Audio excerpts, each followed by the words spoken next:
أعوذ بالله من الشيطان الرجيم. بسم الله الرحمن الرحيم. يا أيها الذين آمنوا لا تقولوا راعنا وقولوا انظرنا واسمعوا وللكافرين عذاب أليم. ما يود الذين كفروا من أهل الكتاب ولا المشركين أن ينزل عليكم من خير من ربكم والله يختص برحمته من يشاء والله ذو الفضل العظيم. صدق الله العظيم. يا أيها الذين آمنوا لا تقولوا راعنا، اے وہ لوگو جو ایمان لائے ہو تم راعنا نہ کہو، وقولوا انظرنا اور انظرنا کہو، واسمعوا اور سنو، وللکافرین عذاب علیم اور کافروں کے لیے دردناک عذاب ہے۔ ما یود الذین کفروا من اہل الکتاب، نہیں پسند کرتے وہ لوگ جو کافر ہیں اہل کتاب میں سے، ولا المشرکین اور نہ مشرکوں میں سے، ان ینزل علیکم من خیر من ربکم، یہ کہ اتاری جائے تم پر کوئی بھلائی تمہارے رب کی طرف سے، واللہ یختص برحمتہ من یشاء اور اللہ تعالیٰ خاص کرتا ہے اپنی رحمت کے ساتھ جس کو چاہتا ہے، واللہ ذو الفضل العظیم اور اللہ تعالیٰ بڑے فضل والا ہے۔ ان آیات کا پیچھے والی آیات کے ساتھ ربط واضح ہے کہ یہود و نصارہ کی شرارتوں کا ذکر چلا آ رہا ہے۔ ان آیات میں بھی ان کی ایک شرارت کا ذکر ہے۔ آپ صلی اللہ علیہ وآلہ وسلم اور ایمان والوں کو وہ پریشان کرتے رہتے تھے۔ وہ اس طرح کہ حضور صلی اللہ علیہ وآلہ وسلم کی خدمت میں ہر طرح کے لوگ آتے تھے، ان میں شہری بھی ہوتے تھے، دیہاتی بھی ہوتے تھے، تعلیم یافتہ بھی اور ان پڑھ بھی، اور اسی طرح ذہین ہو گئے، غبی ہو گئے، متوسط ذہن کے لوگ بھی ہوتے تھے۔ ہر مجلس میں ہر طرح کے آدمی موجود ہوتے ہیں، تو سب کو اللہ تعالیٰ نے ایک جیسا پیدا نہیں فرمایا۔ کچھ ایسے ہوتے ہیں کہ کلام کے شروع ہوتے ہی سمجھ جاتے ہیں متکلم کیا کہنا چاہتا ہے، اور بعض ایسے بھی ہوتے ہیں کہ کلام ختم ہونے کے بعد سمجھتے ہیں، اور بعض ایسے بھی ہوتے ہیں کہ سارا بیان ختم ہونے کے بعد بھی ان کے پلے کچھ نہیں پڑتا۔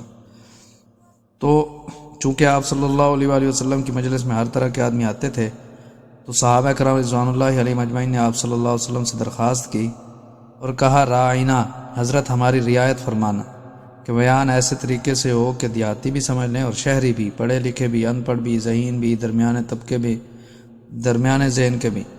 اب لفظ تو صحیح تھا، راعنا مراد بھی صحیح تھی، مگر یہودی جو تھے چونکہ ذہن میں شرارت تھی نا، تو وہ اس لفظ سے غلط مطلب مراد لیتے تھے کہ ان کی لغت میں راعنا رعونت سے احمق اور جاہل کے معنی میں استعمال ہوتا تھا، تو وہ راعنا بولتے اور آپس میں ہنستے کہ ہم نے آپ صلی اللہ علیہ وآلہ وسلم کو احمق اور جاہل کہا ہے، معاذ اللہ تعالی۔ اور اس طرح بھی شرارت کرتے تھے کہ راعنا کے لفظ کو ذرا کھینچ کر راعینا بولتے تھے، یعنی ہمارا چرواہا معاذ اللہ۔ اسی طرح یہودی جب آپ صلی اللہ علیہ وسلم کے پاس آتے تو جلدی سے کہتے السلام علیکم، اس کا معنی تم پر موت واقع ہو، اور السلام علیکم کا معنی ہے کہ تم پر اللہ تعالیٰ کی طرف سے سلامتی ہو۔ اس طرح چلاکی سے یہ حرکت بھی کرتے تھے کہ ایک دفعہ آپ صلی اللہ علیہ وآلہ وسلم اپنے کمرے میں موجود تھے اور ایک کونے پر پردہ لٹکا ہوا ہوتا تھا۔ جب کوئی آدمی آتا تو حضرت عائشہ رضی اللہ تعالیٰ عنہ پردے کے پیچھے چلی جاتی، کیونکہ ایک ہی کمرہ تھا۔ ایک آدمی نے دروازہ کھٹکھٹایا، آپ صلی اللہ علیہ وسلم نے اس کو اندر آنے کی اجازت دی۔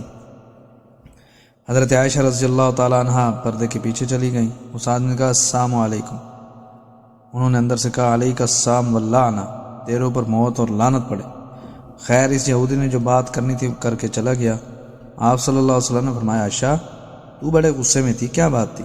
کہنے لگی حضرت الم تسمع ما قال، آپ نے سنا نہیں جو اس نے کہا، یعنی السلام علیکہ۔ آپ صلی اللہ علیہ وسلم نے فرمایا الم تسمعی ما قلت له، کیا تو نے نہیں سنا جو میں نے اس کو کہا، یعنی علیکہ تجھ پر پڑے، بس اتنا جواب کافی تھا۔ تو یہ خبیث لفظوں میں ہیرا پھیری کرتے تھے۔ راعنا کے جملے سے چونکہ توہین کا پہلو نکلتا تھا، لہٰذا اللہ تعالیٰ نے ایمان والوں کو اس جملے کے استعمال کرنے سے منع فرمایا۔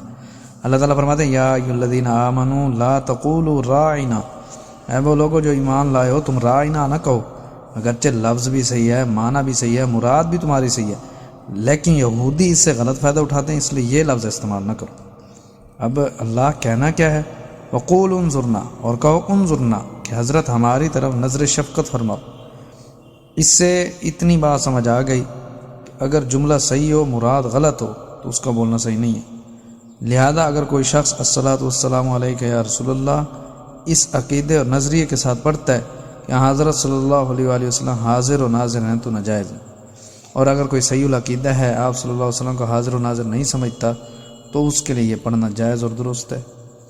حضرت نانوتوی رحمۃ اللہ علیہ سے کسی نے سوال کیا کہ حضرت الصلاۃ والسلام علیک یا رسول اللہ کے الفاظ کے ساتھ درود شریف پڑھا جا سکتا ہے یا نہیں؟ حضرت نے فرمایا کہ یہ درود شریف کے مختصر الفاظ ہیں، لیکن پڑھنے والا یہ سمجھے کہ میرے اس درود شریف کو فرشتے حضرت صلی اللہ علیہ وآلہ وسلم تک پہنچاتے ہیں، اور اگر آپ صلی اللہ علیہ وآلہ وسلم کو حاضر و ناظر سمجھ کر پڑھے گا تو کفر ہوگا۔ آج کل اکثریت کے ذہن چکے خراب ہیں اور وہ آپ صلی اللہ علیہ وسلم کو حاضر و ناظر سمجھ کر الصلاۃ والسلام علیک یا رسول اللہ پڑھتے ہیں، لہذا صحیح العقیدہ ہونے کے باوجود ان الفاظ سے گریز کرنا چاہیے تاکہ کسی باطل فرقے کی تائید نہ ہو۔ دلیل یہی ہے کہ اللہ تعالیٰ نے فرمایا کہ تم رائنا نہ کہو بلکہ انظر نہ کہو، صرف اتنا ہی نہیں بلکہ واسمعوا، اور آپ صلی اللہ علیہ وسلم کی بات کو غور سے سنو، وللکافرین عذاب علیم، اور کافروں کے لیے دردناک عذاب ہے۔ آگے اللہ تعالیٰ فرماتے ہیں کہ جن لوگوں کو تمہارے ساتھ عداوت ہے وہ کسی خیر اور بھلائی کو تمہارے لیے پسند نہیں کرتے۔ فرمایا ما یود الذین کفروا من اہل الکتاب ولا المشرکین، نہیں پسند کرتے وہ لوگ جو کافر ہیں اہل کتاب میں سے، یہودی ہوں یا عیسائی ہوں یا مشرکین میں سے ہوں، ان ینزل علیکم من خیر من ربکم، یہ کہ اتاری جائے تم پر کوئی بھلائی تمہارے رب کی طرف سے۔ وہ کہتے ہیں کہ ان کو نبوت ملی ہے، ہمیں کیوں نہیں ملی؟ ان کو کتاب ملی ہے، ہمیں کیوں نہیں ملی؟ فرشتہ ان کے پاس کیوں آتا ہے، ہمارے پاس کیوں نہیں آتا؟ تو اللہ تعالیٰ نے اس کا مختصر سا جواب دے دیا، واللہ یختص برحمتہ من یشاء، اور اللہ تعالیٰ خاص کرتا ہے اپنی رحمت کے ساتھ جس کو چاہتا ہے، اپنی مرضی سے کسی کو نبوت نہیں مل سکتی۔ وہ حکیم و خبیر والعلیم ہے، وہ ہر شے کو جانتا ہے اور ہر چیز سے باخبر ہے، اپنی حکمت کے مطابق کام کرتا ہے۔ سب سے پہلے حضرت آدم علیہ السلام کو پیغمبر بنایا اور آخری پیغمبر حضرت محمد رسول اللہ صلی اللہ علیہ وآلہ وسلم کو بنایا۔ آپ صلی اللہ علیہ وآلہ وسلم ہر اعتبار سے خاتم النبیین ہیں، زمانے کے اعتبار سے، مرتبہ کے اعتبار سے آپ صلی اللہ علیہ وسلم کی ذات گرامی سے بڑا کوئی نہیں ہو سکتا، اور نہ ہی آپ صلی اللہ علیہ وسلم کے بعد کوئی پیغمبر بن کر آ سکتا۔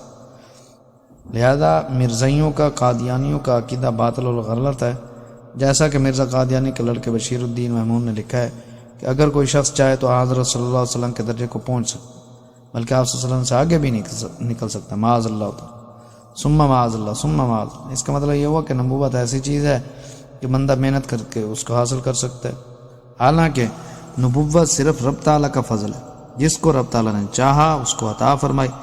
آپ صلی اللہ علیہ وآلہ وسلم پر ختم فرما دیں، آپ صلی اللہ علیہ وسلم کے بعد کسی کو نبوت ملنے کا سوال ہی پیدا نہیں ہوتا۔